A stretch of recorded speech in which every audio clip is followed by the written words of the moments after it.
constant change, constant in an age of change. Yan. Ibig sabihin, yung mga bagay na mananatili sa panahong nagbabago. Alam natin, napabago-bago po talaga ang panahon. Kaya basahin ko po sa inyo, maaari po ba tumayo po muna tayo sandali. Basahin po natin itong nakasaan po sa Isaiah chapter 59 verse 1 and 2. Pagbibigay galang lamang po ito sa banal na salita ng Panginoon. Sabi po ng Isaiah chapter 59 verse 1 and 2, si Yahweh ay laging malakas upang iligtas ka. Hindi siya bingit, ang mga daing mo ay dirigin niya. Ngunit ang sala mo ang nagiging dahilan kaya di marinig ang dalangin mo at siya rin dahilan sa paglayo niyo. Diyos mo magpala sa kanyang banal na salita. Manalangin po muna tayo sa Panginoon. Ama namin Diyos, nagpapasalamat po kami sa umagang ito, Lord, sa ibubuhos mong mensahe para sa amin, O God, upang makatulong sa amin, Panginoon, at maging kalakasan namin sa buhay at sa aming pamumuhay na kinahaharap ngayon, Panginoon. Kaya kung ikaw din, Diyos, Panginoon, na manatili sa amin, Panginoon, bago ang lahat ng mga bagay, Panginoon, sapagkat alam namin, O Lord, sabi mo, ang sino mang nananatili sa iyo at mananatili sa iyong salita, Panginoon, ano man yung aming hingin sa pangalan mo, Panginoon, na ipagkakaloob mo. Panginoon, maraming salamat po sa oras na ito, Lord. Laganapan mo po kami, Panginoon, sa aming puso ng iyong banal na salita at kapahayagan na magbibigay sa amin ng kalakasan. Maraming salamat po, Lord, sa inyohan mo po sa aming puso ang mga bagay na ito. Salamat sa iyong matakalinaan. Sa iyo po namin ibinabalik ang kapurihan. In Jesus' name, Amen and Amen. Sige po, tayo po yung makapos sa procession ng Panginoon. Constant in an age of change. Ano po ba yung mga bagay na ito na nananatili po sa panahon na ito ng pabago-bago? Okay, tingnan po natin. We live in a changing world. Tayo po ay nabubuhay po sa mundo na kung saan nagbabago po talaga. Kaya nga, if we look into our past, makikita po natin, laki na po talaga ng pagbabago. No? Nung araw, napaka-simple lamang po ng pamumuhay. Ang mga tahanan po nung araw ay mga kubo-kubo lamang po. Pero masaya. Pero ngayon, sa panahon po natin ngayon, ang lalaki na ng mga bahay, pero hindi pa nagiging masaya. Kaya kung mapapansin po natin, ang dami po talaga nagbabago na po sa buhay po natin. Kaya tayo po ay huwag tayo magbabago pagdating sa ating pananampalataya sa Panginoon. Each generation witnesses changes that would astound their ancestor. Minsan nakakamangha po naman talaga Kung galing ka sa past, mamamangha ka ngayon sa kasalubuyan na ito. Kaya nga yung mga ninuno po natin, kapag nakahawak ng cellphone, parang nagiging ignorant po sila. Paano ito? Ay, naku, may ilaw. Ay, naku, gumagalaw. Di ba? Hindi po, kung panahon po natin yung araw, nung bata ako, halos ang TV nga po na walang kulay. Di ba? Natatandaan niyo po yun, yung mga TV po nung araw, walang kulay. Halos makikita po, ang likod-likod pa ng screen, samantala ngayon, ganda na po ng mga TV po ngayon. So, pagpapakita lamang po ito that the age today is changing. Scientific and technological breakthrough have changed lifestyle. Kaya nga pati yung lifestyle ng tao nagbabago na rin po. Pero ang hindi po natin mapansin po dito, even as our belief change, nagbabago rin po. At yun po yung ingatan po natin. Kung minsan akala natin sa ikabubuti po ito mga bagay na ito. Alam niyo po ba, habang ang teknolohiya po natin ay umuusad, tumataas o nagiging high-tech na po yung ating mga bagay-bagay sa mundo nito, hindi niyo po ba alam na mas tumitindi ang kasalanan? Kaya tingnan po natin mabuti, maging aware po tayo sa mga bagay na yun. Huwag po tayo masyadong parang grab lang ng grab o sa mga high-tech na yan. Baka mamaya, hindi mo namamalayan, meron ka ng tatak ng mark of the beast. Even whether birth patterns and common locations of natural disasters change. Pati nga yung panahon po natin, dati itong panahon na ito, halos wala naman po ng bagyo. Malamig na po ang panahon po nito dahil magpapasko na po, Pero ngayon parang iba na po yung talagang weather po natin ngayon, talagang halos nasira na po. Okay. Three things are constant. They remain the same. Ito po yung bagay na hindi po nagbabago at kailangan po na mag-aware po tayo dito. Baka mamaya akala natin yung mga pamamaraan ng Diyos ay nagbago na hindi po. Okay, number one, God's power to save. Sabi dito, God's power to save remains the same. God's ability to hear and answer prayer remains the same. Number three, the destructiveness of sin remains the same. Dito po tayo sa tatlong ito mag-focus. Okay, umpisahan po natin doon sa number one. God's power to save remains the same. Nananatili po yung kapangyarihan ng Panginoon na magligtas. Kaya lang po, kuminsan tayo po, hindi tayo nakikiisa doon sa kapangyarihan ng Diyos sa yun eh. Alam niyo po ba na itong panahon na ito, dahil nga po scientifically, technologically, nakikita natin na talagang usad na po itong panahon po natin na ito. Kaya lang, laganap na rin po talaga ang kasamaan. Yung wickedness of man, talagang lumaganap na po yan.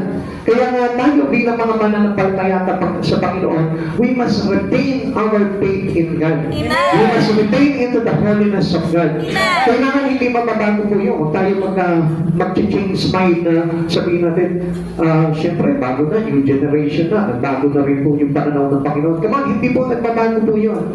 Amen. Ang mga naisulat na po ng Diyos yan. This is a closed book. Dapat natin matandaan na kung ano yung nilalaman ng Biblia, hindi na po magbabago po yan.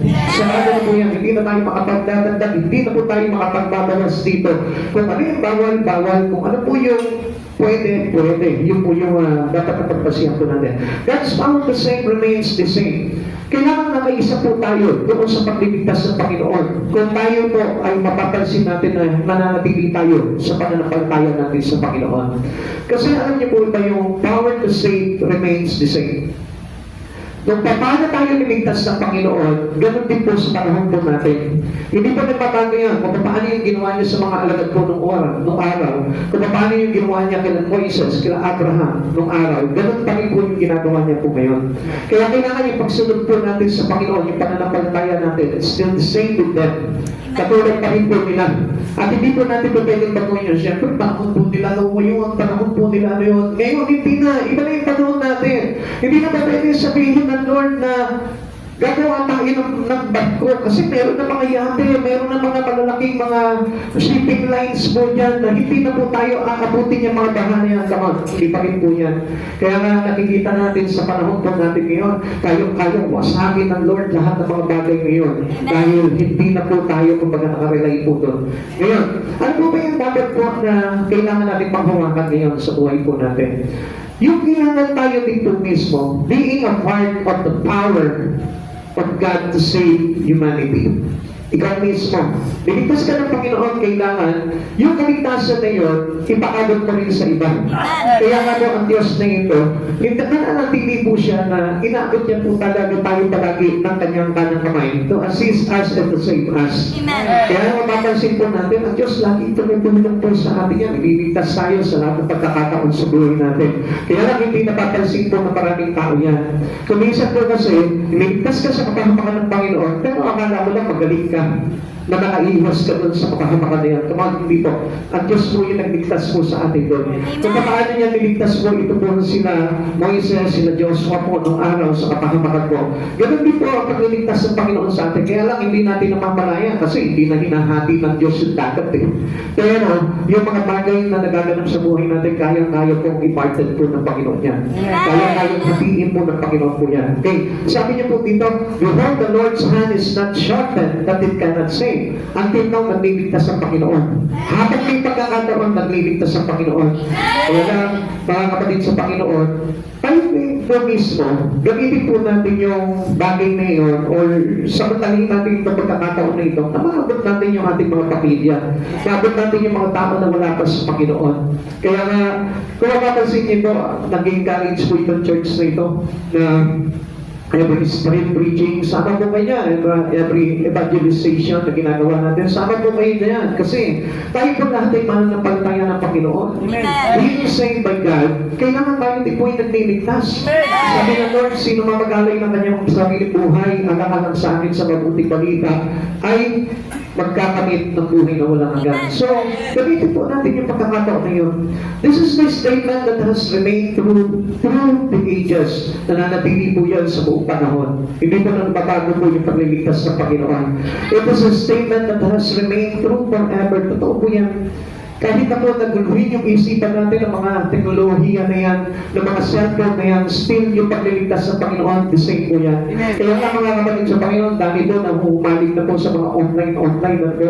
Kung maganda kapag nag-church sila, online na lang, nag-evangelize sila, online na lang din po, nag-study po sila, na nag-aaral po sila ng theology, online na lang. Alam niyo po, hindi po nagbabago ang mga pamamaraan ng Panginoon. Amen. Dahil ang pamamaraan po ng Panginoon is still the same.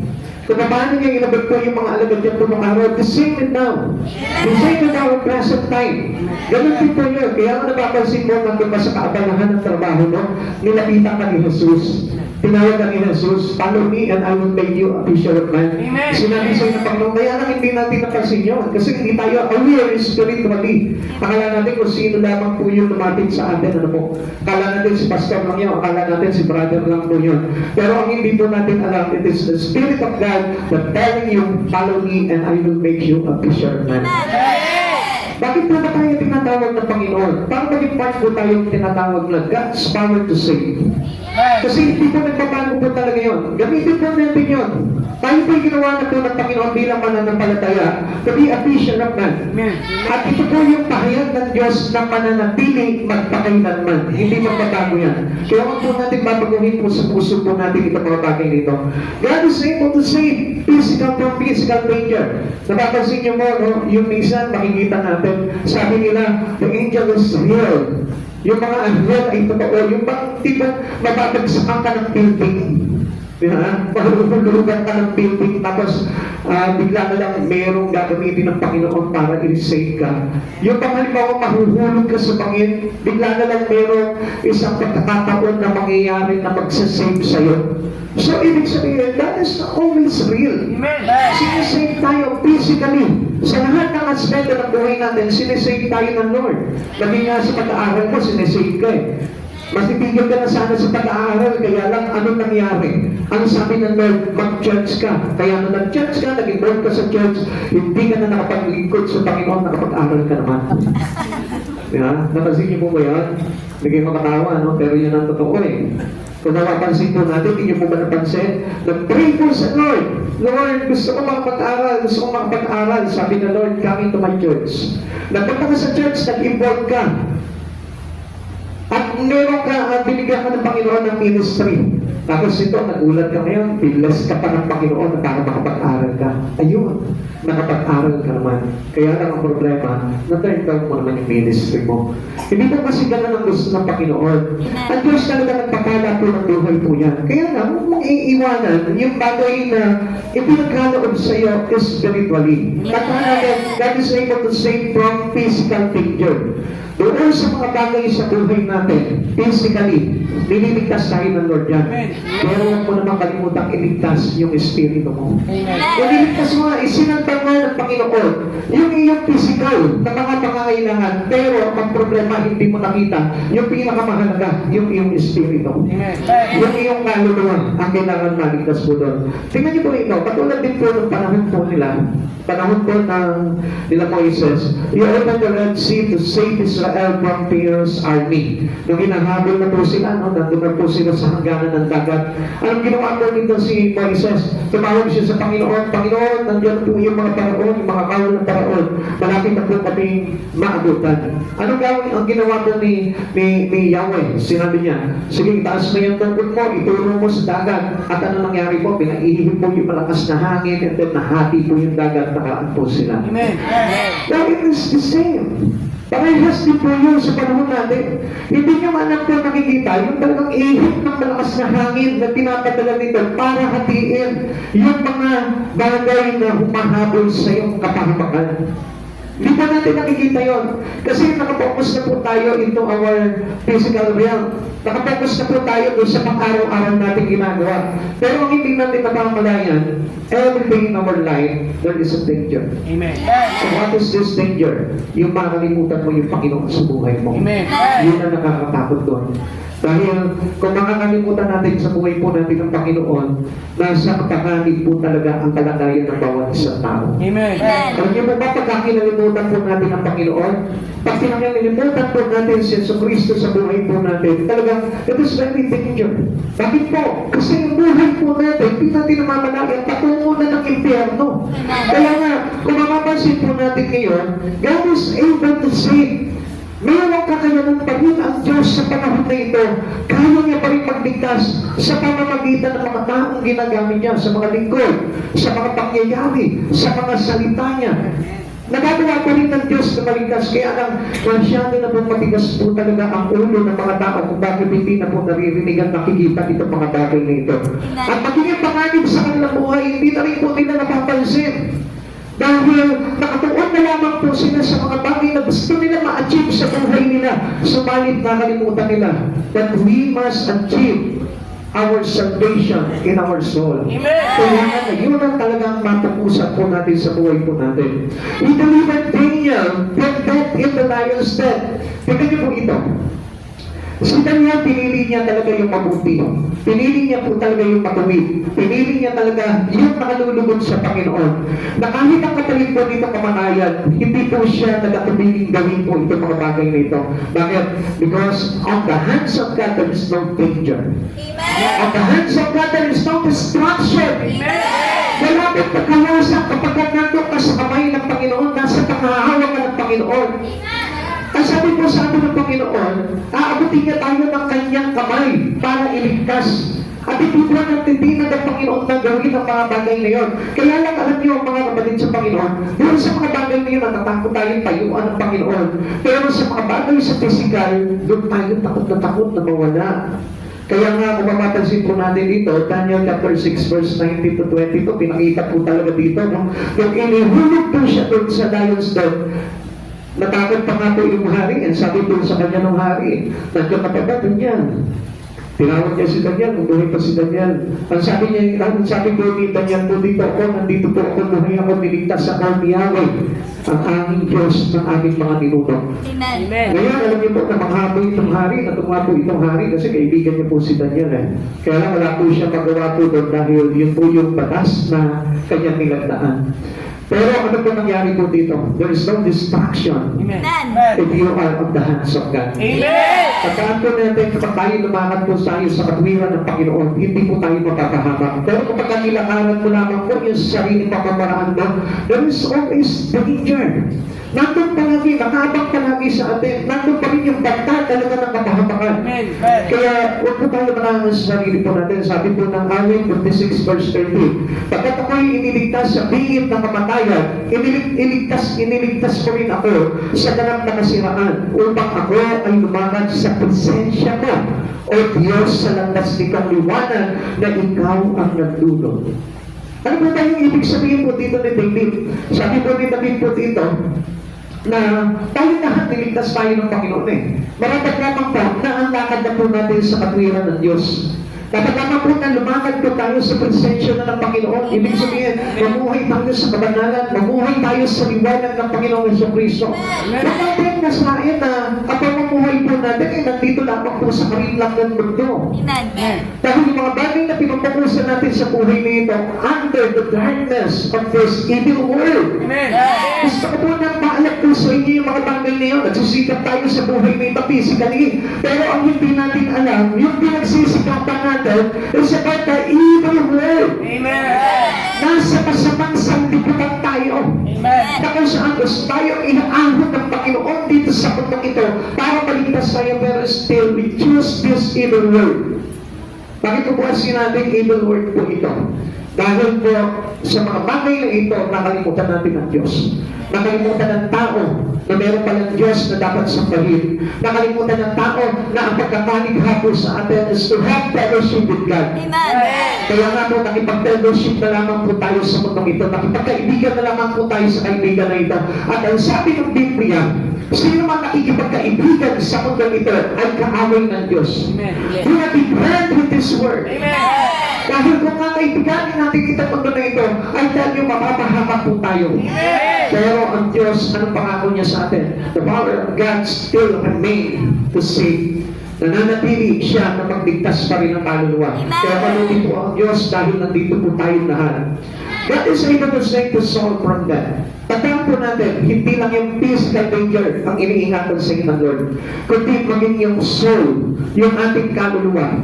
Tandaan mo, kapatid sa Panginoon, mas mahaba ang buhay ng kaluluwa kaysa sa buhay ng katawan mo. Amen. Kaya kung iingatan mo lamang at i-prepare mo lamang yung iyong physical, hindi mo prepare yung iyong kaluluwa, I tell you, magsisisi ka dahil napakaigli lang ng buhay sa mundo ito. Ang sabi mo dito, he said religious Nicodemus from that legalism. Alam niyo mga kapatid sa Panginoon, dami po na religious people, mga reliyosong tao na kung saan nakabase lamang doon sa mga bagay na, ano po yung bagay na ito, yung mga good works, mga good deeds, yung mga batas na akala po nila ay talagang doon maliligtas tayo. Alam niyo po ba yung ibig sabihin po dito? Pag sinabing legalism in the Bible, ang ibig sabihin po niya sa Bible is the belief that salvation and righteousness are earned. Saan po nilang nakukuha yung kanilang pananampalataya, yung kanilang paniniwala at kaligtasan? Through strict adherence, yung kanilang pagkapit, saan? To a system of law sa mga kautusan, saan pa? Into the rules, doon sa mga kaukulan na kanilang ibinabagbatas at ang doon po sa tinatawag na good works, sa mga mabubuting gawa. Alam niyo mga kapatid sa Panginoon, those religious persons living into legalism. Alam niyo yung pagkabuhay into legalism, hindi na talaga tayo maliligtas niyan because we are saved by the grace of God already. We are saved by the grace of Christ already. Kaya kapag hindi tayo nakipag-isa kay Jesus Cristo, hindi talaga tayo maliligtas. Ano ba po yung pinakita po dito? Na ang Diyos, willing po siya na iligtas yung ating mga kaluluwa. Still the same, it still remain. Naniniwala po ako na sa oras na ito, kaya ka nandito kayo, nililigtas ng Diyos yung kaluluwa mo. Kaya ka magtataka, magkamamamangha, ano ba ito napasukan kong ito? Bakit pang bagong araw na naman ito? Bagong pananampalataya na nito? Alam niyo, hindi po ito panibago. Kundi ito yung talagang pananampalataya na ibinulat ng Panginoon sa tao. Kaya naglabasan po yung mga iba-ibang pananampalataya. Kaya kung ano po yung nangyari sa mundo, gumawa na po sila ng mga false belief po nila. Kaya mga kapatid sa Panginoon, makinig po kayo mabuti para sa ganun, hindi po tayo maligaw. You saved the dead on the cross and guaranteed him paradise. Yun po nandun po sa nakapako sa cross na isang pagnanakaw, nakasama niya po doon yung isa po doon sa pagnanakaw na yung nakapako sa cross. Binigyan niya po ito ng garantisado na kaligtasan. Bakit? Because he believed in Christ Jesus. And by the grace of Christ Jesus, because of he believed that Jesus is the King of Kings, the Savior, and He was raised from the dead. Nagkaroon ng kaligtasan po itong tao na ito, itong pagnanakaw na ito. Sabi ko ng Luke chapter 23, verse 39 to 43, tinuyarin siya ng isa sa mga salaring nakapako sa tabi niya. Hindi ba ikaw ang Kristo? Iligtas mo ang iyong sarili at pati na rin kami. Ngunit pinagsabihan naman ito ng kanyang kasama, wala ka bang takot sa Diyos? Ikaw ay pinarurusahan din tulad niya. Tama lamang na tayo parusahan ng ganito dahil sa ating mga ginawa. Ngunit ang taong ito ay walang ginawang masama. At sinabi pa nito, Jesus, alalahanin mo ako kapag nagahari ka na. Sumagot si Jesus, sinasabi ko sa iyo, isasama kita ngayon sa paraiso. Alam niyo, ang daming mga masasamang ginawa sa itong magnanakaw nito Kung bibilangin lamang po natin yung masamain nitong magnanakaw na ito, alam natin kung bakit siya ipinako sa krus dahil sobrang sama na. Alam niyo po, nung araw sa mga Hudyo, kapag ikaw tinatawang ka ng parusang pagkatago sa krus, ibig sabihin niya, itinutuloy kang napakasama. Amen. At yung napakasamang kasalanan na yun ay talaga nauuwi po talaga sa kamatayan sa krus. Ganon din po yung ginawa nila kay Jesus. Pero, doon sa pagkakataon na yun, napakasama mo. At ikaw nakapako dito at dinanampalatayaan mo, ay ganun pa yung kaisipan ng tao. Pero itong magnanakaw na ito, itong isang magnanakaw na ito, na bumangga doon sa tumuya kay Jesus, anong sabi niya ganun? Panginoon, alalahanin mo ako kapag naghahari ka na sa iyong paraiso. Alam niyo, kung tutusin kung ikaw yung nandun, alam niyo yung kautusan ng mga Hudyo, alam niyo yung maparusahan para sa mga masama na nakapako sa krus. Kaya paano mo makikilala itong Diyos nito without knowing anything in Him? Wala ka na nalaman sa Kanya, hindi mo kilala si Jesus Cristo, but then makapako kayong tatlo doon. Isa yung naghiyurak sa katagalan ng Diyos. Pero ikaw, nakilala mo pa rin si Jesus habang nakapako kayo na ang tingin ng maraming tao, ulad kayo ng sama. Pero ikaw, nakilala mo si Jesus, sabi mo kay Jesus, Panginoon, alalahanin mo ako kapag ikaw ay naghahari na. Alam niyo, mga kapatid sa Panginoon, na manghapos itong si Jesus, ang ating Panginoong Jesucristo sa pananampalataya nito sa Kanya. Tignan niyo po, mga kapatid sa Panginoon, sa panahon po natin ngayon, alam na natin yung kapanalan ng Diyos. Amen. Alam na natin how righteous is God, how clean is God. Amen. Alam na natin po kung gaano kapanal ang ating Panginoong Jesucristo. But still then, hindi pa rin tayo nananampalataya sa Kanya. Amen. Maraming tao, iniligtas na ng ating Panginoong Jesucristo, nasaksiyan po nila na ang Diyos, na ang ating Panginoon ay, ang ating Panginoong Jesucristo ay Diyos. At siya ay binuhay, hindi pa rin po tayo nananampalataya. Marami pa rin pong ayaw lumapit sa Kanya. Marami pa rin ayaw tumawag sa pangalan ng Panginoon. Ang tinatawag pa rin po nila ibang kaligtasan. Kaligtasan ng kanilang physical na pangangailangan. Kapatid sa Panginoon, bakit hindi mo tawagin sa araw-araw yung kaligtasan ng iyong kaluluwa? Amen. Bakit hindi mo tawagin yung God of your soul? Alam niyo, tinatawag lamang po natin yung God of our physical life. Yung our physical body. Tinatawag natin, Lord, pagpalain mo ang buhay ko. Lord, pasaganahin mo ang buhay ko. Lord, bigyan mo kami ng hanap buhay. Doon naman tayo tumatarap sa Panginoon. But then, alam niyo, ang Diyos dapat tawagin po natin sa naghihinga ng kaluluwa natin. Lord, iligtas mo yung kaluluwa ko. Lord, sakipin mo sa kapahamakan, sa apoy ng impyerno ang kaluluwa ko. Tawagin mo yung dong lovers of your soul. Yung nagmamahal sa kaluluwa mo, which is Christ Jesus. Kaya kapatid sa Panginoon, pag-ubol po tayo ng panahon sa Panginoon. Okay. Ano ba po yung nananatili po sa panahon na ito na pagbago-bago? God's ability to hear and answer prayer remains the same. Yung pagtakon po na Panginoon, yung kakayanan na tutunin ka sa panalangin mo, nananatili po yan. Nakikinig palagi sa atin ng Panginoon.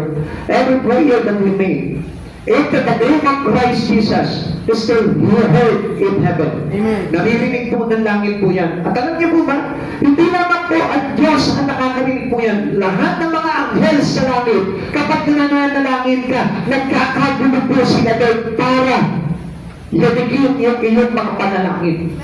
Kapatid sa Panginoon, neither is ear heavy that it cannot hear. Sabi niyo po dito, hindi po siya tigil para hindi niya marinig yung iyong mga panalangin. Kaya alam niyo po, wala sa people to pray. Marami na po tao ngayon na hindi na nananalangin talaga. Kung mananalangin man po sila, it's about their physical needs. Ganun na lamang po manalangin ng taong, Lord, may isang akong bukas, please save me. Bigyan mo ako ng karunungan. Lagi na lang puro sa mga bagay na makalaman.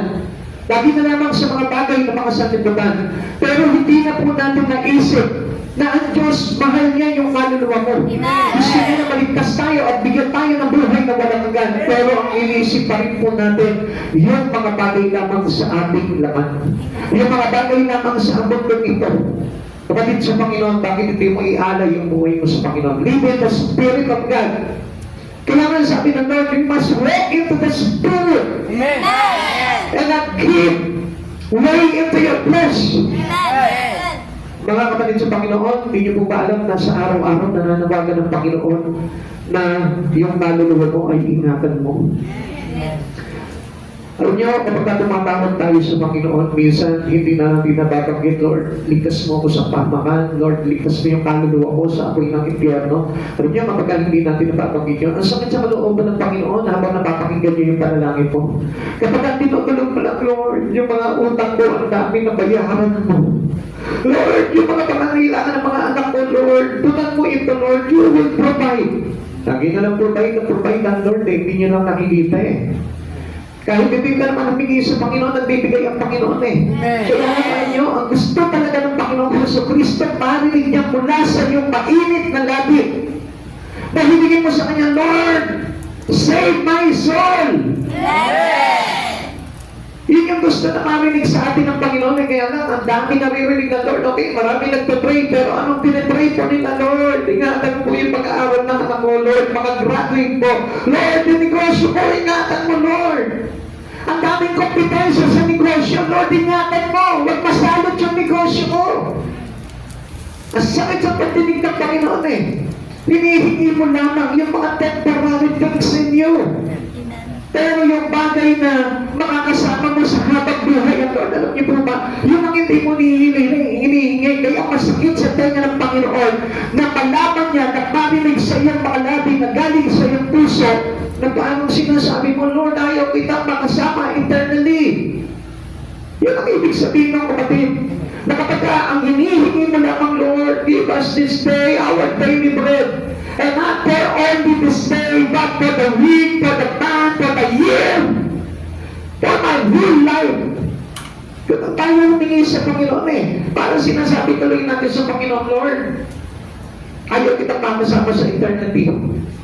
Kasi kapag humilig ka sa Panginoon ng kaligtasan ng kaluluwa mo, parang sinasabi mo, Lord, soon, I will be with yours.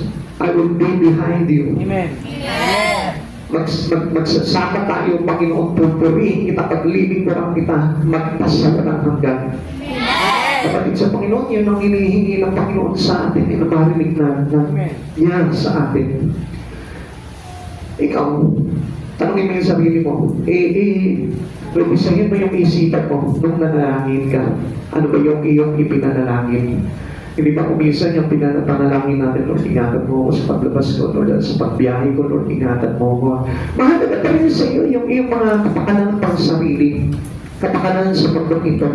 Tandaan natin, ang Diyos hindi bingi. Amen. Hihiling niya yung mga bagay na prayer by righteous and prayer by unrighteous. Amen. Kaya you must pray righteously. Manalangin tayo. To have that prayer to be powerful, kailangan manalangin tayo into righteous way of our prayer. Kapatid, huwag ka manalangin pero hingi lang ng hingi ng mga material na bagay. Huwag ka manalangin na hingi lang ng hingi ng pang-araw-araw mong kailangan sa mundong ito. Alam ng Diyos kung anong kailangan natin. At alam niyo po ba, yung mga taong walang pananampalataya, nakabase lamang po yan sa kakainin at sa kanyang gagamitin. Kaya nga tayo mismo, with concern to our soul and spirit, dapat ang hingin natin, Lord, kalakasan ng Espiritu, Lord, desire to serve you, Lord, desire to pray daily, Lord, desire to study the words of you, Lord, desire to be stick in you, O God. Yan ang kailangan na, i-pray natin sa Lord. Hingin natin kalakasan ng Espiritu, revive me, O Lord, my iniquity. Alisin mo ko, Panginoon, sa kasalanan. Alisin mo ko, Panginoon, sa kasamaan. Ilakan mo, Panginoon, sa katwiran, sa kabanalan. Ilapin mo ako sa presensya mo. Kung makapansin niyo po yung kahilingan po ni David, ano po? Ang sabi ni David, bless the Lord and my soul. Pagpalain mo ang aking Panginoon, kaluluwa ko. Alam niyo kasi humihingi siya ng kalakasan sa Panginoon.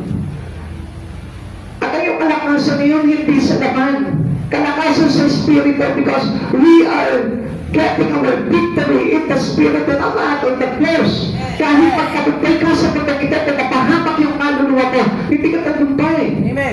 Hindi yun yung tagumpay po natin, kaya nataan po natin.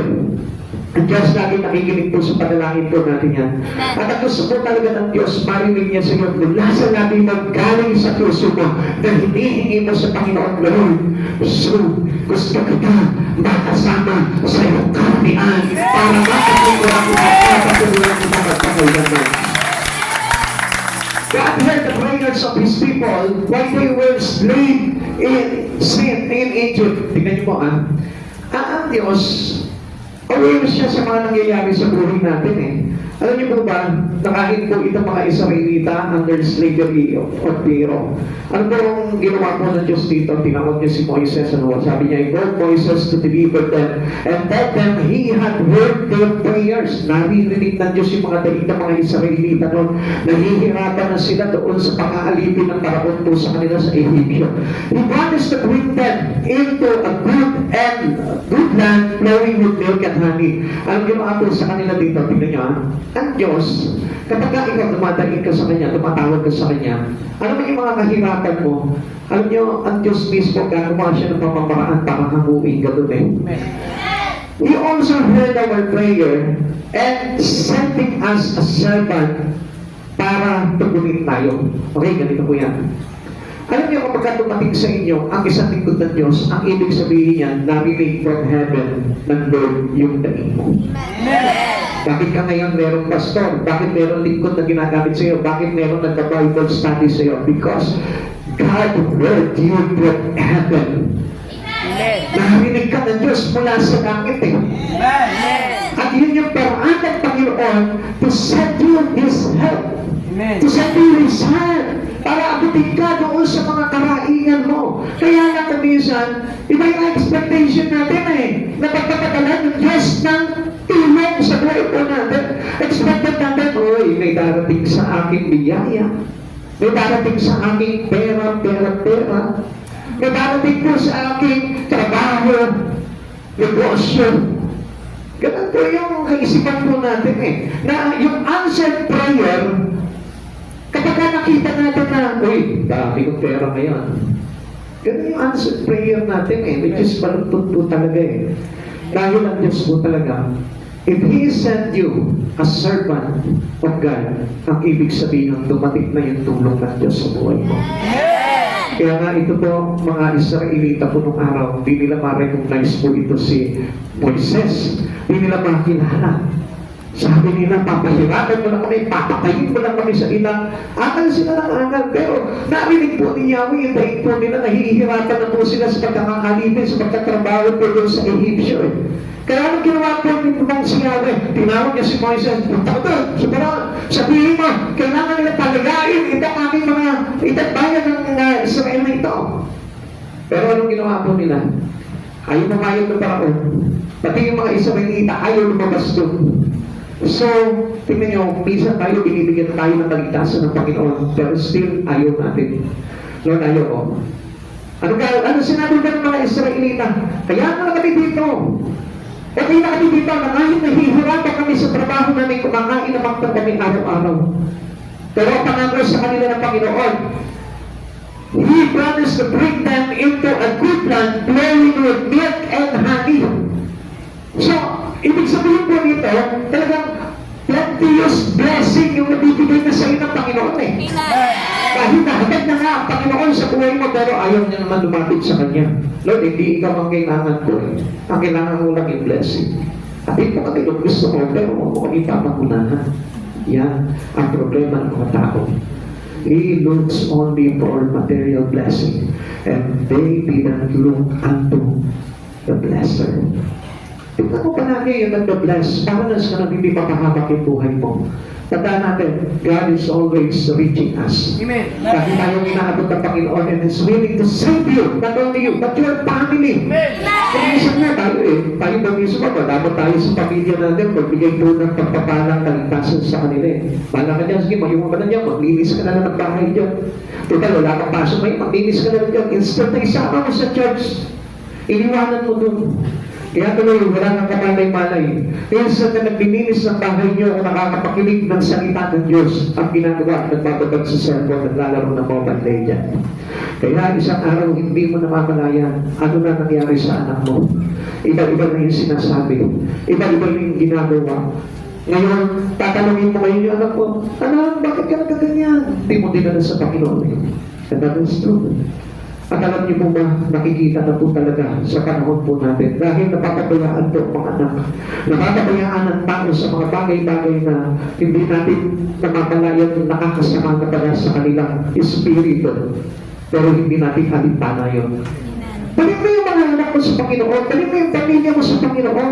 Because He's keep on reaching us. At Diyos nagliligtas pa rin sa panahon po natin ngayon. Kaya nga, kung gusto mo natagpunin ka ng Panginoon sa panalangin, make your life righteous. Kasi alam niyo mo, ayaw natin kasi tumakas itong righteousness eh. Katulad po nitong mga Israelita ng ito, mas gusto pa nila manggili po doon sa pagiging alipin kaysa iligtas po sila ni Yahweh. Exodus chapter 3, verse 7 to 8. Sinabi sa kanya ni Yahweh, nakita ko yung labis na pinahihirapan ng mga Egyptio ang aking bayan. Alam ko na hirap na na ang hirap na kanilang tinitiis at naririnig ko ang kanilang pagdaig. Kaya bumaba ako upang sila'y iligtas, ilabas sa Ehipto at ihatid sa lupaing mainang, malawak, mayaman at sagana sa lahat ng bagay. Ito'y ang lupain ng mga Kananeo, Toteo, Amoreo, Fereseo, Hibita at Jebuseo. Now, tignan niyo po ito. Kapag pala tayo nananalangin tayo into righteousness, ang Diyos hindi pa pwedeng hindi bababa. Amen. Alam niyo ako naniniwala ako, kapag righteously nag-pray ka sa Panginoon, ang Diyos bumababa ka. Alam niyo mga kapatid sa Panginoon, kaya lang huwag ka mag-expect na yung mga panalangin mo, especially sa mga bagay lang na temporary, huwag mong asahan na ibibigay agad sa inyo ng Panginoon yan. Because God does not tolerate these people. Gusto niya talaga mailagay niya sa kaligtasan at sa ayos ang kanyang mga anak. At tandaan po natin mga kapatid sa Panginoon, huwag mo tayong hingi ng pera sa Panginoon. Huwag na tayong hingi ng material na bagay sa Panginoon. Hingin pa rin yung kaligtasan mo. God said to you, His servant, para na sa ganoon, maligtas yung espiritu mo, maligtas yung kaluluwa mo. Yun ang gusto talaga ng marinig sa ng Panginoon. Hiligin mo sa panalangin mo, Lord, iligtas mo ang kaluluwa ko, hindi lamang ang kalamnan ko. Huwag mong hilingin palagi sa Panginoon yung kalamnan mo. Alam niyo, napansin ko nga po Ako nga na, kapag kumakain ako ng marami, sumasama yung pakalimtan ko. Sumasama yung katawan ko, labi ko nararamdaman sa katawan. Pero kapag konti lang yung kinakain ko, maayos po yung timplada ng katawan ko. Ano po yun? Pagpapatunay naman po na ang tao'y hindi nabubuhay sa tinapay lamang. Hindi nabubuhay sa pera lamang. Hindi nabubuhay sa pag-aaral sa sakit lamang. Hindi nabubuhay sa pagkakakitaan lamang. Kundi ang tao ay nabubuhay sa salita ng Panginoon. Nabubuhay sa kaluluwa mo at maghahatid sila sa buhay na walang hanggan. God has given great promises of answered prayer throughout the Bible. Sinabi po ng Biblia po yan. Ang Diyos ang magbibigay sa atin ng lahat ng ating pangangailangan. And it was already written at hindi na po natin madugura po yan. Kaya nga, expect that in your prayer, the prayer of a righteous man, makikita pa talagang effectively yan, dumawatid, bumababa, sumasagana, yung pagpapala. At kung ang unang pagpapalain sa iyo, lagi mong tatandaan, ang laging hihintayin mo, pagpapalang espiritual. Kapag nanalangin ka, ang unang expectation mo na darating sa iyo, pagpapalang espiritual. Pero kapag inuna mo yung pagpapalang physical, gusto ko malaman mo, hindi darating yun. Pray to God to save your soul. First, yan ang unang munang gagawin po natin. He invited Jeremiah to pray big and expect answers. Ang sabi po ng Jeremiah chapter 33 verse 3, kung mananalangin ka sa akin, tutugunin kita at ipapahayag ko sa iyo ang mga bagay na dakila at mahiwaga na hindi mo pa nalalaman. Alam niyo, ikot-ikot na ito, nakakulong po siya na. Nung palagay niya po dito, nakakulong po siya nung mga panahon na yun. Pero ano po yung God's invitation po sa kanya to pray always have a promise to answer. Yun po, kapag nanalangin po si Jeremiah, sa mga panahon na iyon, hindi pa pwedeng hindi tutugon ng Panginoon. Alam niyo po ba kapag halimbawa tayo, sinigil po tayo sa kabila ng ating paglilingkod sa Panginoon, every prayer, every petition na gagawin po natin sa Panginoon, bibigyan ng Panginoon niya. Kaya kapatid sa Panginoon, gusto mong bibigyan ng Panginoon yung mga panalangin mo, gumawa ka sa Panginoon. Paglingkuran mo sa mga Panginoon sa buhay mo. Spend your time into God. Spend your life into God. Makikita mo easily ang gusto mo ng Panginoon sa mga panalangin mo. Jesus invited believers to ask and receive. Di ba ang Diyos po mismo nangako po sa atin? Humingi ka at ikaw bibigyan. Kumatok ka at ang pito'y bubuksan. Alam niyo mga kapatid sa Panginoon, hindi mahirap po humingi sa Panginoon kung tayo ay talagang lumalakad sa Espiritu ng Diyos. Kung tayo po ay talagang nandun sa kabanalan at katwiran ng ating Panginoon. Kaya kung mapapansin po natin, yung mga makasarili, yung mga makalaman, yung mga makasantiputan, hirap na hirap po talagang dumain sa Panginoon. Bakit? Alam niyo po kung bakit? Kasi ayaw ng Diyos na tuluyan ka na mapahamak. Gusto ng Diyos kasi mamaligtas mo na ang buhay po natin. Gusto ng Diyos na tayo po ay talagang madala niya doon sa kanyang kaluwalhatian. Kasi alam ng Diyos kung ano makakabuti po sa atin Hindi po yung nasa isipan mo, mabuti sa akin maraming pera. Mabuti sa akin maraming kayamanan. Mabuti sa akin maraming mga magagandang tirahan. Kapatid, hindi yun ang maganda. Ang maganda dyan, merong matirahan sa langit pagdating ng araw. Ang maganda dyan, nandun ka sa piling ng Panginoon pagdating ng araw. Huwag mong pagandaan yung mga bagay lamang dito sa mundong ito. Ipanalangin mong mabuti yung kaluluwa mo na pagdating ng araw, merong mabuhay na walang hanggan sa piling ng ating Panginoong Hesus Kristo. Sabi ng Lord, Mateo 7 verse 7 to 8, humingi kayo at kayo'y bibigyan, humanap kayo at kayo'y makakatagpo, umatok kayo at kayo'y magbubuksan sapagkat ang bawat humihingi ay tatanggap, ang bawat umahanap ay makakatagpo, at ang bawat kumakatok ay pagbubuksan. Kawan, tumawag ka sa Panginoon, minsan ano po, pero parang lihis doon sa ibigay sa ng Panginoon, o minsan parang sabi mo, hindi naman tinugon ng Lord yung panalangin ko, tinugon ka ng Lord. Amen. In so many ways, ang Lord tumutugon po sa atin. Kaya nga, it is not on your way. Tumutugon ng Panginoon. Kasi paminsan kasi, ang akala natin ang sagot sa problema natin, pera. Lagi, yun yung lagi hinihingi natin sa Lord. Pera. Wala na po tayong hiningi sa Panginoon konti pera. Kaya ano nangyari po sa atin? Pera na ngayon tayo doon sa langit. Na ito, pruwera na po tayo sa langit. Pruwera ka na. Amen? Pag laging pera na ng pera ang iniisip mo dito sa mundong ito, ang sasabihin sa iyo ng Lord, pera ka dito sa langit. Pera ka dito sa aking kaharian. Pera ka dito sa aking trono.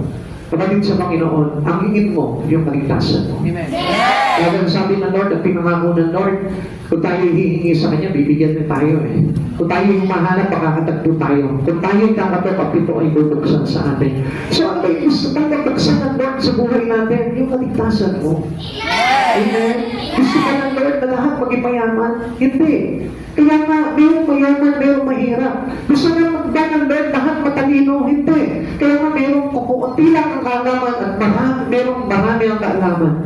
Hindi patay-patay ang tao para ipakita niya na ang mga bagay na ito ay magpapatay-patayan sa Espiritu. Amen. Kaya nga mo nagkaroon ng division sa mundo eh. Kaya nga mo nahati ang mga mundo sa iba't ibang tribes o sa iba't ibang lipi, sa iba't ibang mga races. Alam niyo po ba kung bakit? Kasi nagkanya-kanya po sila ng paniniwala. Amen. Nanangan po kasi ang tao sa sarili lamang po nila. Pero kung ang tao po ay nagkaisa lamang po sa spirit at pananampalataya nila sa Panginoon, hindi po sana tayo hiwa-hiwalay. Dahil po sana tayo nandun pa rin sa poder ng ating Panginoon. Kaya yun po yung hilingin po natin sa Panginoon. Tingnan niyo po ito.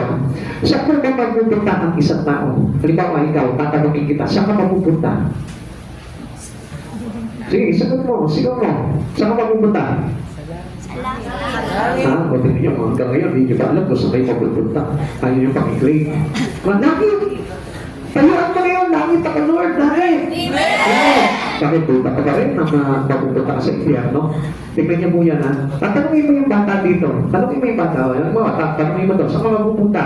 Langit. O tatanungin mo, halimbawa si Tanay Nelly, saan ka mapupunta? Langit! O tingnan niyo, bata, konting tumanda ng konting. Hindi, di ba? Ano dito?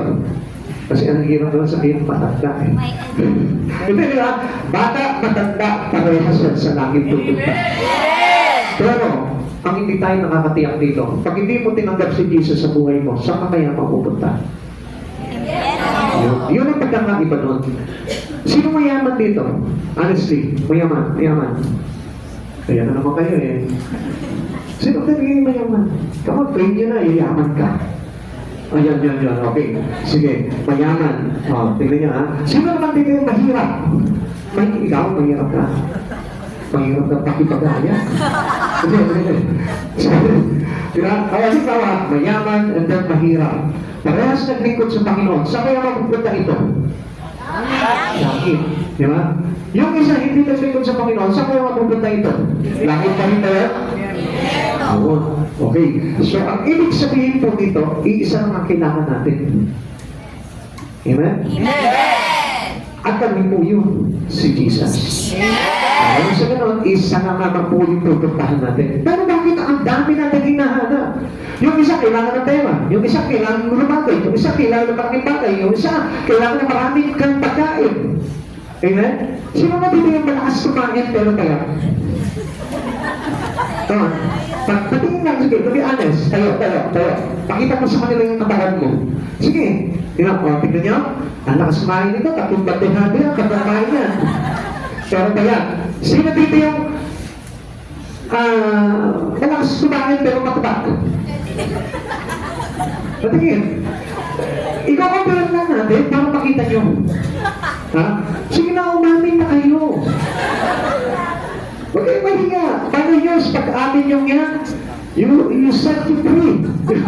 The truth will set you free. Bigla kang sumexy. O, di ba? Hindi ka na nag-diet. Come on. Sino?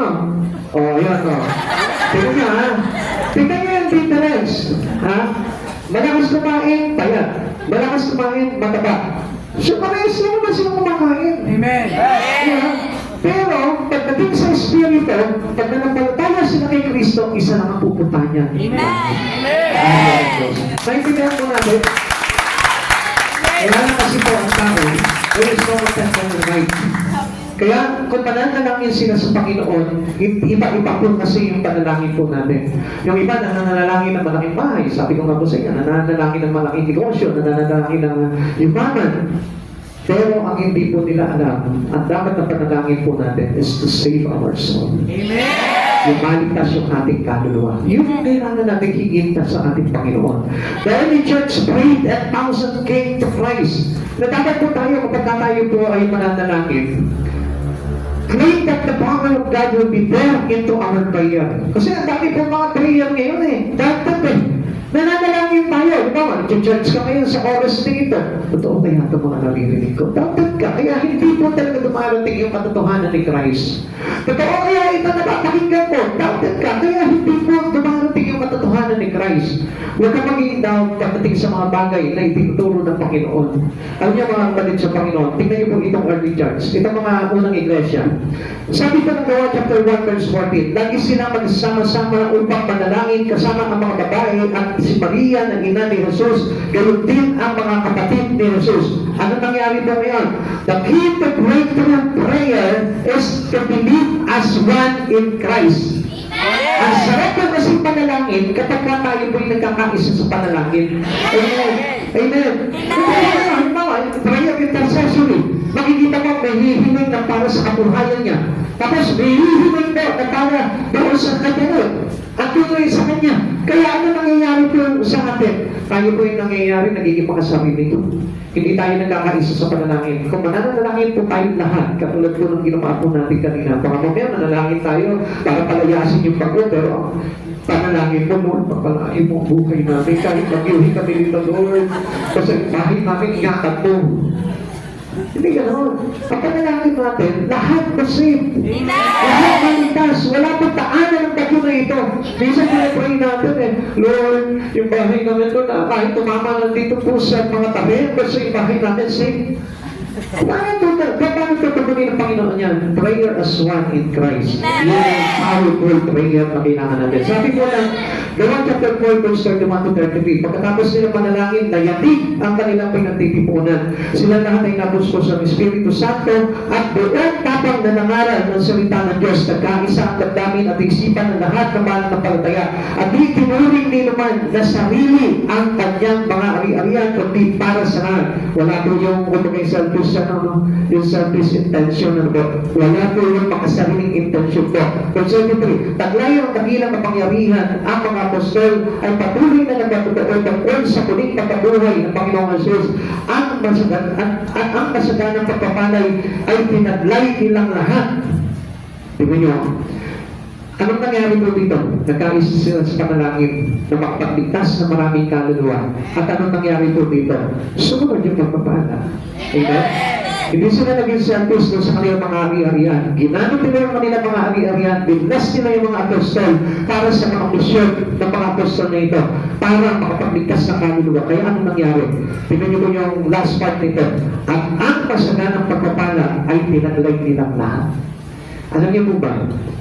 If you are one with this church to glorify the missions of God accordingly to this church, tandaan mo, hindi to pwedeng hindi dadaloy sa iyo ang pagpapala ng Diyos. Pero kung makasarili ka at ang iniisip mo lamang ay iligtas yung sarili mo, yumaman yung sarili mo, mapapal yung sarili mo, ipasenso kapaglat yung sarili mo, I tell you, hindi ka darating na talaga ng pagpapala ng Panginoon. Because the intentions of our heart is very vital. Napakahalaga po nito. Kung ano yung nalaman ng puso mo, kung makasarili ka ba o para sa kaligtasan ng marami, I tell you, pagpapalain ka ng Diyos. Ulitin po sa inyo, kung ang iyong ipinapanalangin ay para sa kapakanan ng marami, para sa kaligtasan ng maraming kaluluwa, I tell you, ang sabi ng Lord, at ang kasaganang pagpapala ay pinaglain nilang lahat. Nagkaisa sila. Amen. Kaya mga kapatid sa Panginoon, if you are one with this mission into Christ's plans of salvation, I tell you, makikita mo pagpapalain ka ng todo ng Panginoon. Amen. Christians will God's answered prayer every day in direct personal life. Alam natin yun, lahat kayo dito. Kaya nga nagtataka ako kapag tumatawag na ng testimony dito, hindi kayo makapag-testify eh. Alam niyo, lahat tayo pinagpala ng Panginoon. Alam niyo, ako nga lang, hindi ako mag-preach. Baka ako lagi nakatayo po dito. Baka lagi ko pinagsisigawan lahat ng mga pagpapalang ginawa sa buhay ko ng Panginoon. Pero it is enough already na ako'y nag-preach sa inyong harapan dahil ang pagpapala ay ipinalay na sa akin ng Panginoon. And what is that great blessing? The words of God have been dwelling in my heart. Yes, pagpapala ng salita ng Diyos na nandito nakaimbak sa aking puso. And that was abundantly. Yun yung nagiging kayamanan ko sa buhay ko. Yung dinadaluyan ako ng salita ng Diyos sapagkat masigit pa sa kayamanan ng mundo. Yung daluyan ka ng salita ng Diyos sapagkat ang salita na yan ay buhay at kaligtasan sa mga tao na lilitaw ng nagkas. Kaligtasan po yun kapatid sa Panginoon ang pagdadala ko ng isang nangangaralan ay yung kaligtasan mula sa salita ng katotohanan kay Kristo. Kaya mga kapatid sa Panginoon, yun yung hingin natin palagi sa Panginoon. Yung tayo po'y daluyan ng pagpapalang espiritual, daluyan ng salita ng ating Panginoon sa Kristo na makapagbigay buhay sa mga tao na nangangailangan ng kaligtasan. Gamitin mo yung pagkakataon niyo, kapatid, makikita mo. Pagdating ng araw, makikita mo yan, yung pagpapala dumadaloy sa buhay mo. Amen? Amen? Sabi nga kanina nung narinig ko sabi niya gano'n, alam niyo kapag na-stabilize mo na yung espiritu mo, sabi niya gano'n, kasunod na nito yung mga pagpapala sa buhay mo. Doon siya naglingkod siya, hindi niya na inintindi yung mga bagay-bagay na kailangan niya physically. Pero ang sabi niya, kapag siya'y nanalangin sa Panginoon, Lord, gusto ko ng bagong gamit, may nagbibigay agad sa Kanya. Lord, gusto ko ng bagong sapatos, may nagbibigay agad sa Kanya. Lord, gusto ko ng paggasolina, may nagbibigay agad sa Kanya. Bakit? Kasi there is a purpose yung hinihingi niya. Lord, bagong damit para sa pagtayudo. Lord, paggasolina para sa mission. So yung hinihingi niya with the purpose of saving soul. Kaya kapag tayo tumatawag sa Panginoon, with purpose, may layunin tayo na magtigtas na kaluluwa, ang Diyos magpuprovide agad sa buhay mo. Pero kung ang purpose mo naman ay para sa pagpapalang sarili lamang po, I tell you, kailanman mahihirapan pakinggan ng Diyos yung iyong mga panalangin.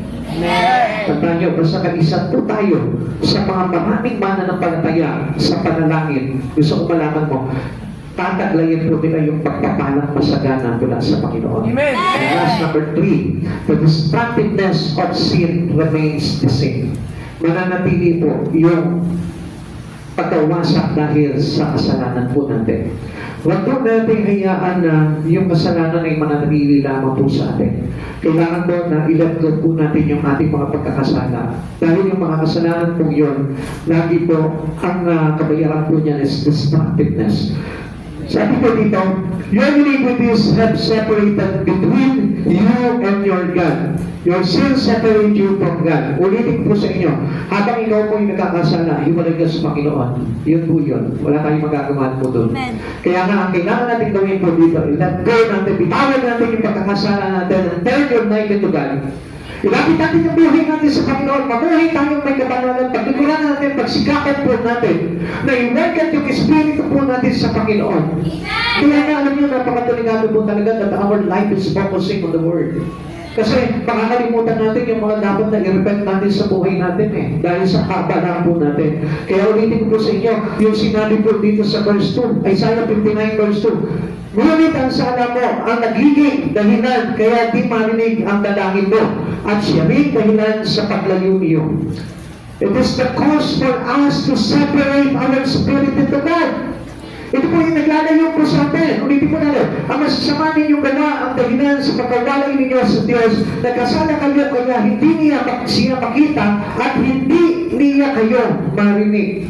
Kaya kahit na anong panalangin mo, hindi talaga tinirigin ng Panginoon. Kung minsan nagtataka ka, bakit naman dumarating sa akin yung mga pinaprayer ko? Matakot ka. Bakit? Baka mamaya mayroong ibang tumutugon ng panalangin mo. Because if you are separated from God, your prayer cannot be listened and heard by God. Hindi papakinggan talaga ng Panginoon. Pero magtataka ka, bakit ganito? Binabless ako ng maraming pera. Sa kabila ng mga kasalanan ko, sa kabila ng paglayo ko sa Panginoon, pero pinagpapala ang buhay ko. Matakot ka. Dahil that is not blessing from God. It is a blessing from everywhere. Pero dati mo yan, dati ka makakuha ng blessing po na sa kanto. Dati ka makakuha ng blessing po na kung saan lugar. Pero ang tanong dyan, who's the blesser? Sino yung nag-bless sa iyo? Ang Diyos mo ba talaga ang nag-bless sa iyo? Kung magpapatuloy ka sa pagkakasala, ang katotohanan po niyan, hindi ang Lord. Because God first bless your spirit, your soul. Unang-unang ibe-bless ng Panginoon sa buhay mo, yung iyong kaluluwa. Kaya hindi nyo napapansin, minsan pag nagtingkod ka sa Panginoon, at first, talagang maghihikahus ka talaga eh. Talagang tatahan ka talaga ng Lord dito, emptiness. Mawawalan ka talaga. And that was the process of God, how to cleanse His children. Ganun po yung paglilinis ng Panginoon sa isang tao. Sanayin ka po muna ng Panginoon ito, emptiness. Para na sa ganon, magtiwala ka palagi sa Panginoon, lumapit ang buhay mo sa Panginoon, pero gusto ko pang malaman mo, if you are empty right now, kung ngayon sa oras nito wala ka at hindi ka pa lumalapit sa Panginoon, anong pag-aasa pa meron ka? Lumapit ka lang sa Panginoon. Because God is always reaching us. Kahit anong kalagayan po natin, inaabot tayo ng Panginoon. Sin in our lives keeps our prayer from being answered. Alam niyo, yung pong kasalanan na ito, hindi talaga, ito yung, parang, ito yung laging, hindi tutugon ang Panginoon sa buhay natin. Ang sabi po nila dito, if I regard iniquity in my heart, the Lord will not hear me. Sabi po ng Psalm 66 verse 18. Sabi niya sa Tagalog, kung sa kasalanan ako'y magpatuloy, di sana ako dininig ng ating Panginoon. Kapatid sa Panginoon, alam niyo po, itong ating Panginoon, napakabuti niyan eh. Minsan alam niyo, kahit na makasalanan tayo, nag-indinig tayo naman po talaga ang Panginoon eh. Kaya lang, doon sa punto na inabuso na po natin yung pagdinig ng Panginoon sa atin, na tuluyan po tayo umiwalay sa Panginoon. Ang mahirap po dito, yung biglaang distraction. Dahil yung distractions of life, instantly bigla dumarating po yan ng ganatong kaaga-agapay. At gusto ko na malaman po niya, kung isa po yun po yung nakakatakot po dito eh. Sin separate us from the love of God. Sin separate us from our relations to God. Sino mag-iingat po sa atin? Ang problema po dito, ang Lord po sinusuyo na nga po tayo kuminsan eh. Ang Lord, binabless ka para makaalala ka na siya yung nag-bless sa buhay mo. Kaya lang ang problema po sa atin, ayaw natin ilapit yung buhay natin sa Panginoon. We stay on our place. Nananatili tayo doon sa ating lugar na tinatayuan. Alam niyo po ba, kung minsan, ang Diyos po kasi lahat ng mga paraan, ginagamit niya po ito just to invite you and calling your soul. Ang Diyos po kasi gusto niya talaga abutin tayo eh. Pero, ang tao po kasi nananatili doon sa kasalanan. Kaya nga yung kasalanan ngayon, kapag halimbawa talaga nakita ng Lord na hindi talaga tayo magbabago at hindi talaga tayo willing na magpabago sa Panginoon, alam niyo gagawin ng Panginoon? Ipapaubayan na po tayo kasita. Kaya nga meron pong sinabi sa Biblia, ibigay niyo kay Satanas ang tao na ito. Upang sa huling araw, mapahamak ang kanyang katawan, subalit maligtas ang kaluluwa. Kapatid sa Panginoon, mas mahirap po yung ganung bagay. Mas maganda na itong buhay natin dito ay na kay Kristo na agad. Kaya nga unahin mo talaga yung relational pagdating sa Panginoon. Just focus on your spirit. Just focus into your sin para na sa ganon. Ito mga sin na ito, ma-irepent mo. Huwag mong baliwalain yung kasalanan. Yung kasalanan, yun yung maghihiwalay talaga sa atin, sa ating Panginoon. Elijah prayed with a great power because the way he lived. Noong panahon na yun, nasa kagibitan po ito si Elijah. Even the prophet of God. He was a mighty prophet of God. It was Elias. Pero dumanas din po siya ng kahirapan noon. He's alone. Ang alam niya sa sarili niya, naging isa siya, talagang depressed na po ito si Elijah. Pero ano mo ang ginawa po sa kanya ni Yahweh? Presa, bumangon ka muna dyan, hindi pa tapos yung trabaho mo. Sabi po sa kanya. Now, kung mapapansin po natin dito, okay, sabi po na sa chapter 5, verse 17 to 18, tingnan niyo po this mighty man of God. Si Elias ay isang tao na tulad din natin, na maitangin siyang nanalangin na huwag umulan, hindi nga umulan sa loob ng 3 taon at 6 na buwan. At nang siya'y nanalangin para umulan, bumagsak na ang ulan at nabunga ang mga halaman. Tingnan niyo po ito. Una-una, Diyos, sabi ko nga po sa inyo, minsan kapag we abuse the grace of God in our life, ang Diyos, kung minsan, susuparin niya ang lugar. Kaya kung mapapansin po natin, bakit merong mga kalamidad na napakadabagsak talaga, na bumabagyo talaga sa bawat bayan. Alam niyo po ba? It is wake-up call. Pinatawag ng Diyos talaga yung mga tao na yun. Katulad po dito sa panahon ni Elijah. Si Elijah, ito si Elias, pero hirap na hirap po siya, nagkampanan yung kanyang takulin sa Panginoon, nagtitiis siya, na kahit na ma-depress na siya, masirawa na siya ng doon, umagat pa po siya doon sa gusto niya na talaga mawala sa mundang ito. Pero, tignan nyo, mga kapatid sa Panginoon, nung nanalangin po ito si Elias, ang sabi niya, Lord, Yahweh, na mong paunanin ng 3 kalahating taon. Tingnan niyo po, tinugon siya ng Panginoon sa panalangin niya. Yung ating paglilingkod sa Panginoon, there is a mighty power in our prayer. Tandaan po natin yan. And it will kill our iniquity.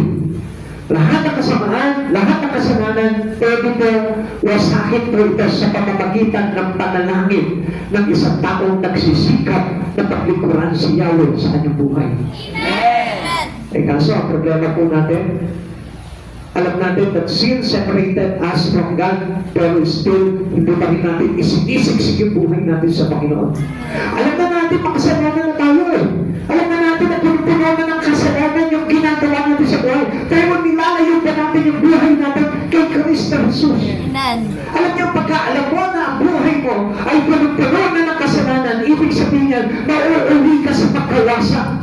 At alam natin yung remedyo doon sa kasalanan na yun nagpagkawasak. Ano yan? Lapit mo ang buhay mo into a restoring God. Alam mo na mawawasak yung buhay mo, pero ayaw mo pa lumapit doon sa pag-restore dito. Kapatid sa Panginoon, alam ko na lahat tayo may kasalanan.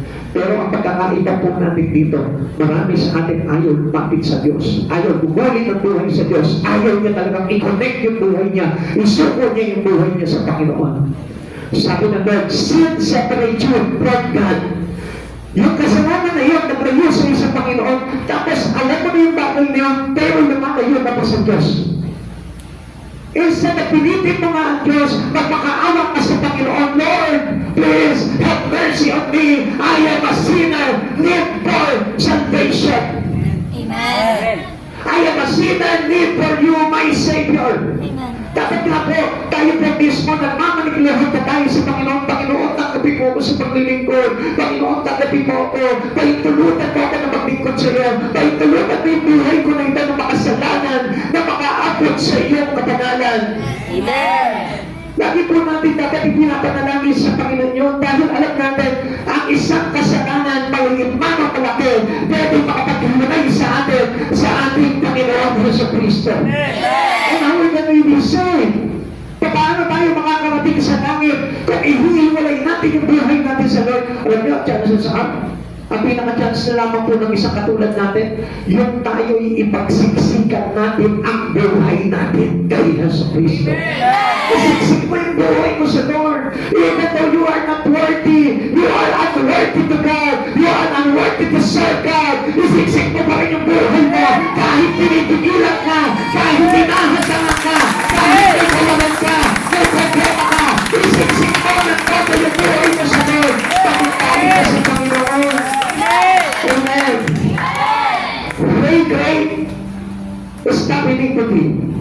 Pag nanalangin ka ng ugod lakas, ugod siphi, ugod pag-ibig kay Yahweh sa ating Panginoon sa Kristo, He can break every iniquity in you. He can break every sin you have. Even at your family.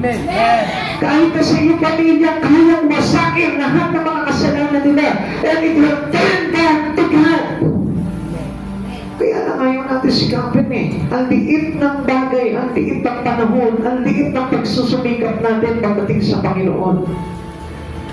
Kaya po ba yung ginawa po dito ni Elijah? Elijah prayed for it not to rain for 3.5 years to discipline the people of Israel. Dinidisiplina kasi ng Diyos ibang Israel who had turned away from God to worship the false God there, the God of rain. Kaya anong ginawa niya? Sumasamba pala kayo sa God of rain, o sige, hindi uulan sa loob ng 3 taon. Sabi ni Elijah. Alam niyo mga kapatid sa Panginoon, tayo din po, meron tayong mga Diyos-Diyosan. At ano yung Diyos-Diyosan ng buhay po natin? Yung kind sa prosperity mo, na hindi ang Diyos ng katoon ang ginagawa natin God sa prosperity. Kaya nga meron po tayong diretsuhin ko po kayo. Meron kayo tinatakbuhan Manawag, may tinatakbuhan tayong Quiapo, may tinatakbuhan po tayong kung sino-sino. Alam niyo kaya nagagalit po sa atin ang Lord. I don't know kung saan po natin nakuha yung mga bagay na yun. Wala naman po ako nabasa talaga sa Bible noon. But you know it, and the Lord will set you free. Isa na akala natin si Mary po, yung nagpapala ng buhay natin. No. He is only an instrument to Jesus. Kaya nga po ito si Mary, kinalugdang babae sa lahat. Bakit po ba? Kasi sa kanya isinilid yung sanggol na magliligtas ng sangkatauhan. Kaya napapansinin po natin, Jesus has no biological father. Tama mo ba? Lahat tayo, meron tayong biological father. Si Mary, meron din biological father. Pero hindi siya biological father. Tingnan niyo po, ang kakaiba po nito, si Jesus wala. Nagdalang tao si Mary sa pamamagitan ng banal na Espiritu Santo. Hindi maunawaan ng tao. So, ibig sabihin, he is human. Tao po si Mary. Pero si Jesus, hindi po na tayo nagtataka. He is man from God. So, ibig sabihin, tao siya, naging tao siya, pero galing siya sa Diyos. Kapatid, ang pinagtataka ko po dito, paano mas higit na pinanampalatayaan si Maria. Samantalang alam natin, katulad lang po natin si Maria. Natandaan ko po si Paul, maging si Peter, nung lumuluhod po sa kanila yung mga tao na pinag-operate po nila, ang sabi nila, tao rin akong matulad niyo. Come on, si Mary hindi po matutuwa kapag kasinumpa natin sa buhay natin. Baka sabihin ni Mary sa atin, tao rin akong katulad ninyo. Kapatid sa Panginoon, open your eyes. Mamulat po tayo. Kaya po kung minsan, nililindol tayo ng pagkalakas-lakas. Binabagyo tayo. Kapatid sa Panginoon, ang Cebu, alam natin yan. Grabe sila magpista dyan. Grabe po sila dyan. Yung simulog nila dyan. Yung pagpagdinyo nila dyan. Kapatid sa Panginoon, nakakatakot na meron tayong ibang Diyos na itinataas sa buhay po natin. Kaya nagagalit na po ang Diyos dahil iba na po yung tinataas natin sa Panginoon. And it is a humble sin. It is a horrendous sin to become His creation, to be idolaters of this world. The transgressions of sin is last sin, death. Sabi ko na sa chapter 1 verse 15, at ang pagnanasa, kapag naitanim na sa puso ay nagbubunga ng kasalanan, at ang kasalanan sa hustong ulang ay nagbubunga ng kamatayan. Kapatid sa Panginoon, sa oras na ito, tingnan natin kung ano yung mga bagay na pagnanasa natin sa buhay nito. Alam niyo, kaya po tayo humahanap ng ibang Diyos, isa. Kaya kung minsan po humahanap po tayo ng ibang Diyos sa buhay po natin. Kasi ang gusto lamang po natin, to give way to our flesh. Dahil ang Diyos po natin ay sa Espiritu. Kaya kasi nang po nila yung tao lamang. Isa, ulitin ko po sa inyo. Kaya marami pong tao napapahamak, pati yung kanilang bayan nawawasak dahil po tiniplis nila yung kagustuhan lamang na laman. Kasi itong mga tao na ito, it can be tolerated as into our flesh. Pwede tayo i-tolerate, but God won't tolerate us. Because God wanted us to live in the Spirit. Gusto niya magbuhay tayo sa Espiritu para tayo po ay maligtas. Yung discipline ng our flesh, sinusupin niya yung ating laman. At tayo ba ay tinuturuan niya sa Espiritu. Kaya nga sabi ng Panginoon po sa atin, do not give way to your flesh. Mabuhay kayo sa Espiritu. Kaya kung papasinin po natin, many people today, even though they are Christian, still, anong gusto nila? Yung mga kautosang pagtanong po lamang. Kasi that's all for the flesh and not in the Spirit. Ang Diyos, hindi tayo tolerate. We cannot escape the consequences of sin. Tandaan po natin yan. Hindi tayo makakaligtas yan.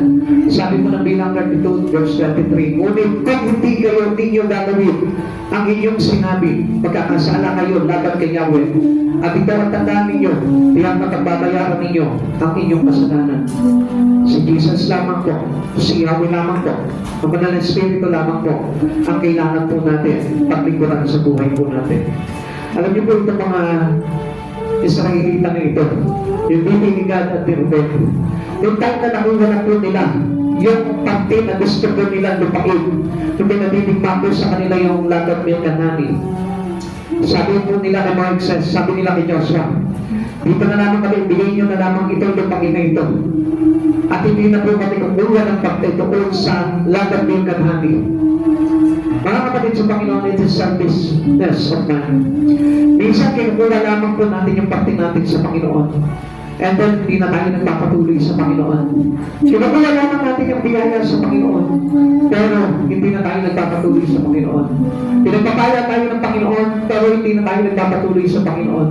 Sabi ng Lord, the consequence, hindi natin matatakasan. We cannot escape the consequence of sin. Yung tayo lumalayo sa Panginoon, there is consequence. We cannot escape the consequence. Hindi tayo makakaligtas. Hindi tayo makakawala sa parusa ng ating kasakiman. Ulitin ko po sa inyo, yung tiping ni God, yung tiping ni Robert, ayaw na nila pagpagtigman sa Kanaan. Kasama ng kanila mga kapatid na lipi. Dahil natuklasan na nila, nakuha na nila yung mainang malupain para sa kanila. Sabi niyo kay Joshua, bigyan nyo na sa akin to. Bahala na sila doon. Ayaw na nila makapagtigman. Sabi sa kanila ni Moises, kung hindi kayo sasama makipagtigman sa mga kapatid ninyong tribo, sa mga kapatid ninyong lipi, pahuro sa akin ni Yahweh. At hindi nyo makukuha ang lupain niya.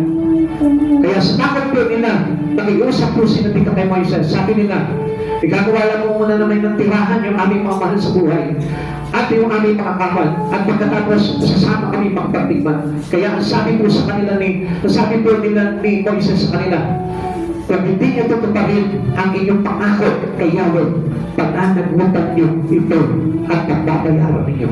Kapatid sa Panginoon, pagkatandaan mo na lahat tayo may pinangako tayo sa Panginoon. Sabi natin sa Lord, I will serve you with all my heart.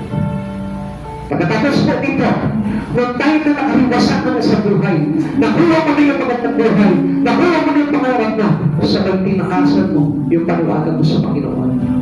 You cannot escape from the consequence of your sin to our God. Kapatid sa Panginoon, huwag mong hayaan na maparusahan ka sa mga bagay niyo. Sir God, keep on battle. Pagka inilagay ka ng Diyos bilang kanyang kawal, gagtanan doon yung pagiging kawal ng Diyos. Huwag mong tatalikuran yun. Makipagdigma ka hanggang wakas para sa ating Panginoong Yahweh, para sa ating Panginoong Jesucristo, at makikita mo yung the land of milk and honey will be yours forever. Hindi lamang dito yun at sa buhay na walang hanggan. Tayo po lahat magsitayo sa Panginoon. Kumalat ang yaman sa mundo. isang tao makatanya man ang yaman ng mundong ito, kung ang kapalit naman ito ay yung kanyang sariling kaluluwa.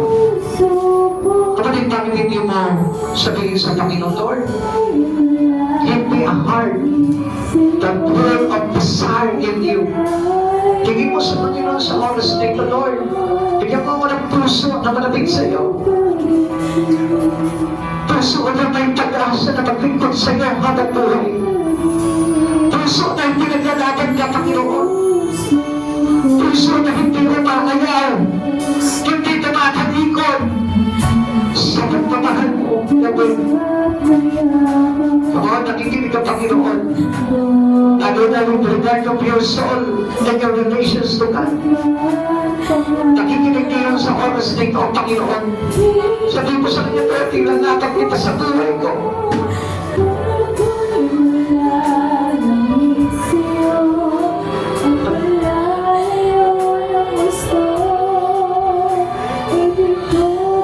Ikaw tanay. Ayaw ka pa rin.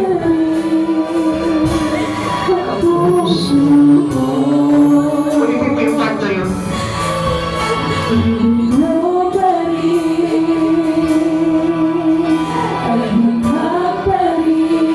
Pagulong na pa na lahat ng bagay dito. Kung wala si Yahweh, kapisaan mo. Kapisaan mo.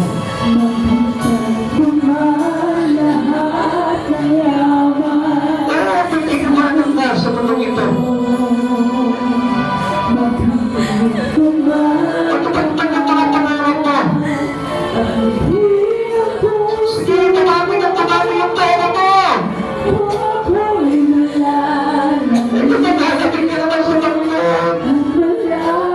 Pagtayaran mo naman sa kahapon. Huwag ka na rin. Huwag ka pa rin. Wala ka rin sa isa yung buhay mo. At ito yung kalamanan natin, walang pagkatis ka sa Kristo. So, hindi na magiging nagtatagtag sa katulog natin. Sa iyo tumatangarap natin sa bar. Sa iyo kailangan natin lahat. Hindi yung dami ng pera. Hindi yung dami ng kayamanan. Nagpipigil ng tao ang kayamanan at mundo. Nagpipigil mo. Yung nagkikayamanan mo ang Panginoon sa Kristo. Nangangarap ka sa buhay dito. Nangangarap ka rin sa buhay na naman ka sa buhay na sa Kristo, ating Panginoon. Tingnan mo. Tingnan mo yung kalagayan ko ngayon. Hindi na ating yung puso mo. Kasi nasa naman. Wala sa kaluluwa. Kasi nakapokus sa mga bagay sa mundo. Wala sa mga bagay sa kaharian ng Diyos. Kapagod, nag-iisipin mo sa oras na ito, paano, Lord, kung mapahamak ang kaluluwa ko? Meron ako na lahat ng bagay. Pero kung sa impyerno naman ang pagpupunta, paano na ako? Ang hirap to, Lord. Wala na akong mawala to, Lord.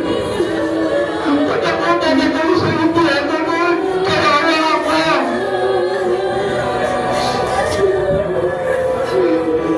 Pagtulungan mo sa oras na ito yung kaluluwa ko. Ingatan ka ba ngayon yung espiritu mo? Hindi mo ngayon sa oras na ito kung kalintasan mo.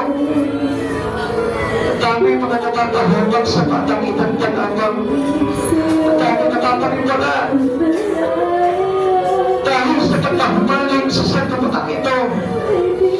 Dami mga nakalita, professional ang maganda ng mga trabaho. Pero napahaba at nasayang lang ang kanilang mga buhay. Dahil wala si Yesu Cristo. Bakit hindi mo hingin sa oras na ito?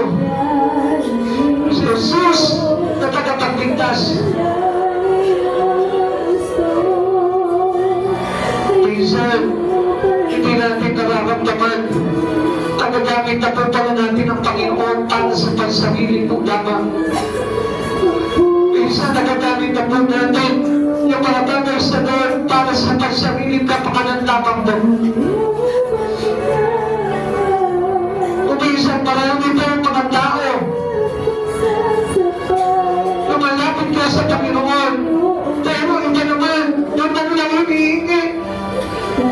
Hindi yung kalungkasan, hindi yung pagdating ng araw, yung makapiling nila ang Panginoon sa Kristo doon sa kaluganagian. Pati may pagkakataon pa tayo. Pangarapin mo ang Panginoon sa Kristo ngayon sa buhay mo. Alam mo kung ipipigil mo yung mata mo, imagine mo si Yesu Kristo ngayon sa oras na ito habang nakapigil yung mata mo. Pag-iramdaman mo yung awitin na yun, lahat mo tayo pigil yung mata natin. Ibig mo yung presensya ng Panginoon. Ibig mo yung dapat sa kalangitan sa piling ni Yesu Kristo. Pakikita mo yung kakaiba.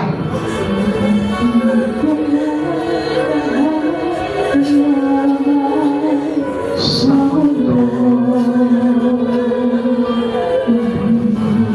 magpapala at hindi ng puso ko kung ako'y malalamig sa'yo at malayo ng gusto.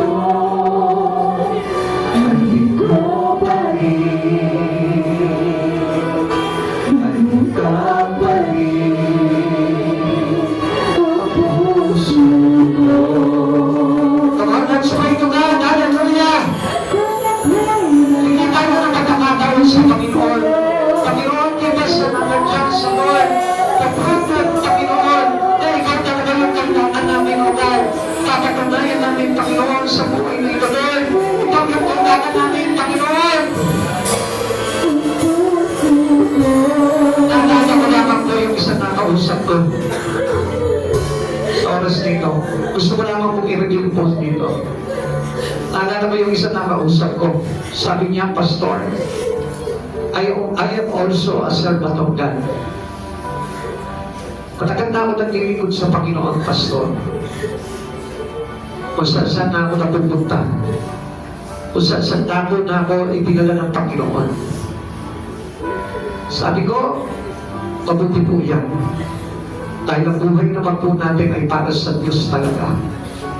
Ang buhay natin nilikha para maging katuwang tayo ng ating Panginoon. We are trained by God to serve Him. Alam niyo po, napakita ko po siya. Tinanong ko sa Lord, Lord, is this true? Totoo bang lingkod po siya?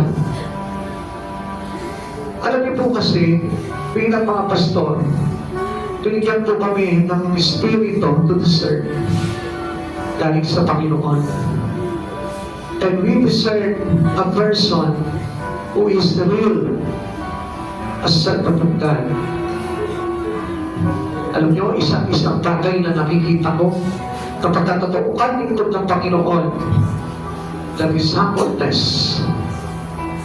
Pero sabi ko doon, kung talagang totoong lingkod mo ito, bakit hindi niya kayang iyubo ang buhay niya sa iyo? Kasi kung talagang totoong lingkod ka ng Panginoon, yung puso mo, every time that we will worship God, dahil na yung spirit of repentance, lagi ka nagpapakumbaba sa Panginoon, lagi kang umiiyak sa Lord, lagi ka ng puso para sa Kanya, lagi ka nagpapagpuso para sa Panginoon. Lord, sabi ko, I will bring anything of this man. He is not a servant of you. Sorry again, sabi ko, pagkawamin mo ka na nagkakamali ako. But I want to reveal this man. Dahil kung totoo ito sa iyo, Panginoon, pagpapagamit ng todo ang buhay niya ito para sa iyo. He will spend his whole life to beside you. Kasama natin siyang tumatayo sa bawat sulok ng bayang ito. Isinisigaw ang pangalan mo. The calling out the name of every person in this place to return, to coming back into you, Lord. Pero bakit wala siyang panahon? Pero bakit wala siyang time? Pero bakit hindi uhaw yung kanyang spirit at kaluluwa sa iyo? Sabi ng Lord, kasi hindi naman ako ang kayamanan niya eh. Ito yung kayamanan niya eh.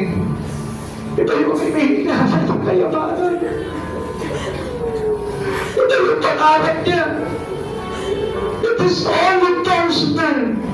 Gusto niya lang makapit sa akin yung pangarap niya.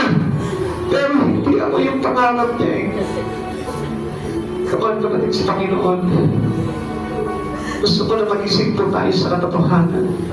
Kung ang Diyos ang pangarap natin bilang kayamanan natin sa buhay, you will still giving our life to Him. Ibigay natin yung buhay natin sa Lord. Hindi tayo magiging bigo. Kung ang Diyos ang kayamanan natin sa Panginoon, ang Panginoon sa buhay natin.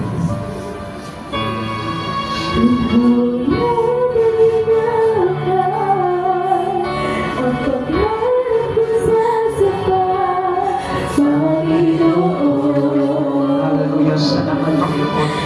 Panginoon Jesus. Guide mo Lord. Guide mo magpaginahan Panginoon sa kailangan sa iyo. Ay tulungan mo kami Panginoon pag-ising ang aming mga kaluluwa Panginoon. Pagkakatingin po namin ang higit na magandang bagay. Pagkakatagay na nasa looban. Hallelujah, Lord Jesus.